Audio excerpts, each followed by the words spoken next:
We are new, but remember, we've brought together organisations with a great track record and a great deal of experience. So what we've got is a gathering of expertise in all the different domains of public health, which gives us a richness on which to draw. That's the great advantage. It's a bringing together, and we're part of a wider network, of course, local government, the NHS in our context, national government and the public themselves. But we've now got a single voice for improving the health of the people, the public's health, if you like, that we hadn't had before.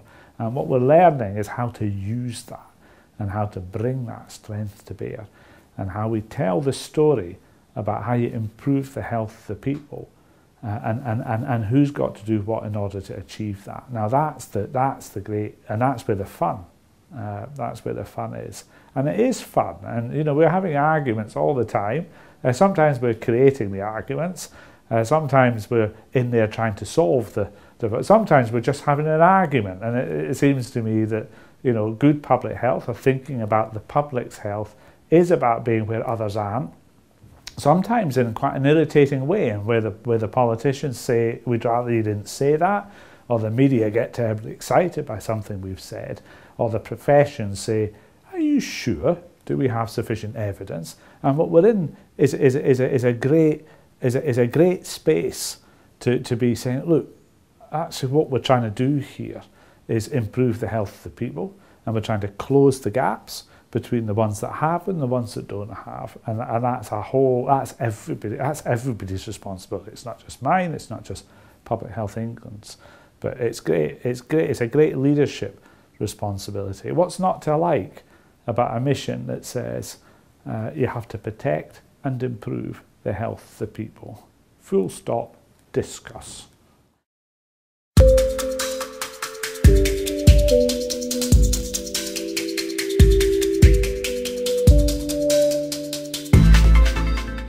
Well, that's a really great question. What we've got is more in common than different. So whether it's Mexico facing obesity and the consequences about diabetes, or the Chinese similarly, diabetes, hypertension, they still have issues to do with communicable disease, tuberculosis in particular, and interestingly we do in Britain as well, which is quite counterintuitive given that we thought we'd solved that problem some years ago, but we've got it back. We're all facing the same issues really, but we're not all the same. And the way that we are set up, and the priorities, the resources, the histories, the cultures, the contexts, are all very particular to the country and to the people. So there's not an English or a British way that's going to work in any other place really, but what we can be concerned with is, so what are others doing, with what effect, and can we learn from that? So for Britain, for the British, our biggest issue is obesity. So we're the same as the Mexicans really. We don't quite have the same degree of, not yet, but our focus is going to be on our children. And we've got at the moment, 1 in 5 5-year-olds are overweight. By the time they get to age 11, it's 1 in 3. So something really awful is happening between the ages of 5 and 11. So we're going to have to tackle this over the next number of years. And that means we've got to get into all the things that are going on that are leading to our children getting heavier than they should. So that means exactly like the Mexicans, exactly like the Americans, exactly like the Chinese and every other part of the world, we're concerned with food, what's going into the food. We're concerned with advertising and marketing, and particularly aimed at children. We're concerned with what's the taxation position, and would that help, like the Mexicans pursuing a sugar tax? What might we do?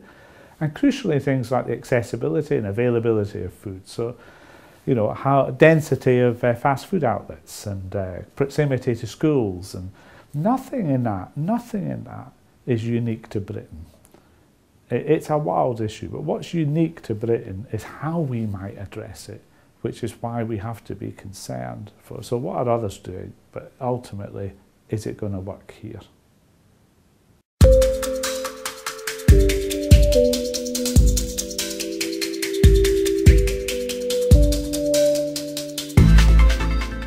Well, I hope you got across. I think IANPHI is a fabulous concept. I think the mere idea of having upwards of 100 institutions from 80, 90 countries of the world coming together to have this conversation about what each of us are doing and what the major issues are facing all of us, I think is just a fabulous thing. And it's been one of the most